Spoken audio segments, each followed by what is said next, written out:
Hoy vamos a hablar de una marca que, bueno, para millones de personas definió toda una época. Hablamos de Nokia, claro, y su historia es una auténtica montaña rusa, un éxito increíble, una caída que fue catastrófica y, ojo, un regreso que casi nadie, pero nadie, vio venir. ¿Quién no se acuerda de ese teléfono? Ese que parecía que nunca jamás se le acababa la batería. El indestructible, ¿verdad? Se te podía caer 1000 veces y ahí estaba, funcionando como si nada. Para muchísimos es que fue nuestro primer móvil, un verdadero símbolo de durabilidad y de confianza, sin duda. Y aquí viene la gran pregunta, claro. ¿Cómo es posible que una empresa tan querida, tan dominante, acabase desapareciendo casi por completo del mapa de los teléfonos? Es una locura si lo piensas. Pues venga, vamos a meternos de lleno y a desgranar esta historia paso a paso. Vale, pues empecemos por el principio, ¿no? Cuando estaban en la cima de todo.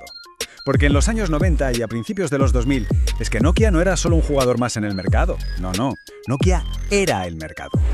Y para que nos hagamos una idea de la escala de su dominio, solo hay que echar un vistazo a las cifras. Pasaron de facturar 1.100 millones de dólares en 1996 a casi 50.000 millones en 2008.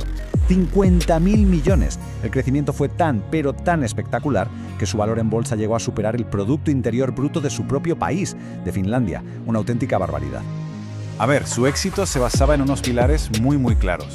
Por un lado tenías teléfonos que eran prácticamente indestructibles, con una batería que te duraba días, no horas, como ahora. Y lo más importante, eran súper fáciles de usar. Cualquiera podía coger uno y empezar a funcionar. Y claro, esa mezcla de fiabilidad y sencillez los convirtió en la opción número 1 en todo el mundo. Daba igual que estuvieras en un mercado emergente o en pleno Silicon Valley.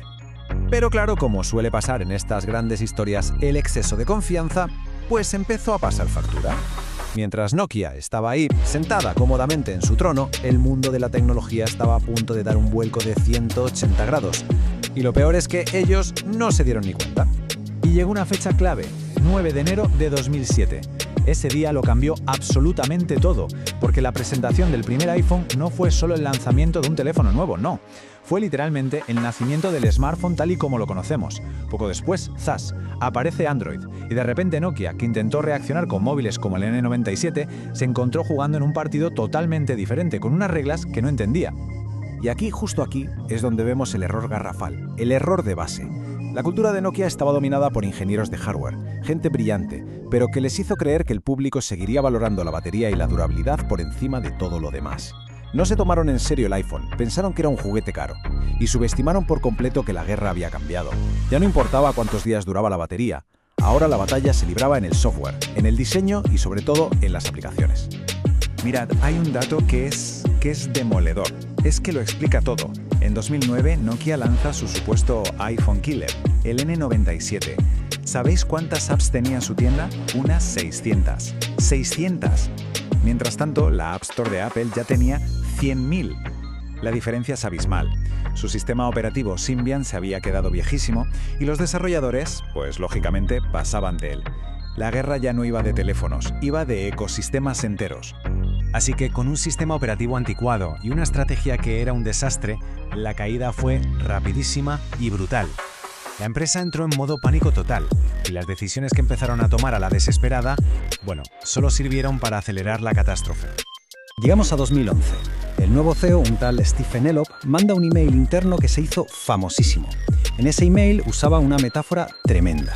Decía que la compañía era como una persona de pie en una plataforma petrolífera en llamas.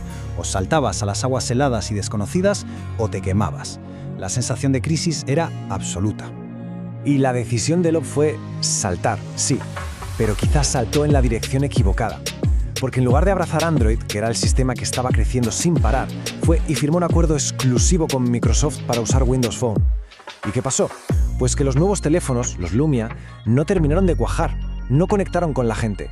Y al final, en 2013, la historia termina, o eso parecía, con la venta de toda la división de móviles a Microsoft. Era el fin del Nokia que conocíamos. Para que entendamos la magnitud de este descalabro, paremos un segundo a pensar en esto. En su mejor momento, Nokia tenía más del 50% de la cuota de mercado mundial de móviles. Más del 50%.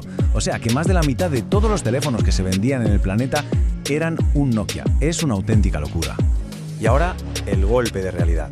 Para 2013, solo 5 años después de su pico, esa cuota de mercado se había desplomado.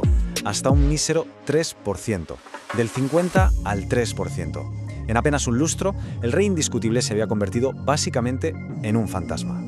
Pero, y aquí es donde la historia se pone de verdad interesante, porque justo cuando todo el mundo daba a Nokia por muerta y enterrada, resulta que la compañía tenía un as bajo la manga, una parte de su negocio de la que casi nadie había oído hablar.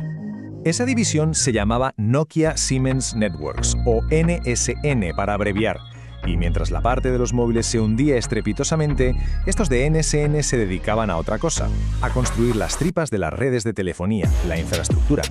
El nuevo CEO que llegó, Rajiv Suri, que venía precisamente de dirigir esta división, tomó una decisión. Bueno, radical es poco.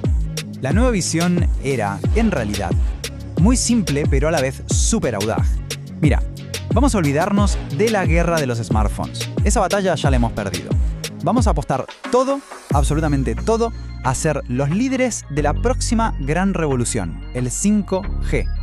Dicho y hecho, Nokia se puso a invertir una cantidad masiva de dinero en investigación y desarrollo y en 2018 presentaron su arma secreta, el chip ReefShark. Para que nos entendamos, este pequeño cacharrito es básicamente el cerebro que va dentro de las antenas y las estaciones base que hacen que el 5G funcione. Pero ojo, la clave no era solo tener un chip nuevo, la clave eran las ventajas que ofrecía. El ReefShark era muchísimo más rápido, era un 50% más pequeño y, muy importante, consumía un 64% menos de energía que lo que había en el mercado. Y claro, esto lo convirtió en la opción perfecta para todas las telecos que estaban empezando a desplegar sus nuevas redes 5G. Y con esta tecnología de vanguardia en la mano, Nokia no es que solo sobreviviera, no, es que empezó un regreso absolutamente espectacular. Se posicionó como un pilar fundamental, clave, en toda la infraestructura global de telecomunicaciones. Y este gráfico lo deja clarísimo. A día de hoy, Nokia controla el 29% del mercado mundial de redes 5G si quitamos a China de la ecuación. ¿Qué significa esto? Pues que casi una de cada 3 redes 5G que tenemos en el mundo occidental está construida con tecnología de Nokia. Es una hazaña brutal para una empresa que, recordemos, muchos daban por desaparecida. Y lógicamente esta estrategia se ha traducido en un éxito financiero rotundo. Sus ingresos, que llegaron a caer por debajo de los 15.000 millones de dólares en el peor momento, para el año 2022 se habían casi duplicado, superando los 26.000 millones. La remontada es impresionante. Así que, al final, la conclusión es esta. Nokia consiguió llevar a cabo una de las transformaciones empresariales más alucinantes de la historia reciente. Dejaron de ser la marca de móviles que todo el mundo conocía para convertirse en un gigante tecnológico, invisible para el gran público, sí, pero absolutamente esencial. Y todo esto nos deja con una última pregunta para darle unas vueltas. Porque la historia de Nokia es una lección brutal sobre cómo la complacencia puede hundir al líder más grande y cómo una visión valiente y audaz puede resucitarlo de sus cenizas. La pregunta es, ¿quién será el próximo gigante tecnológico que no vea venir el cambio?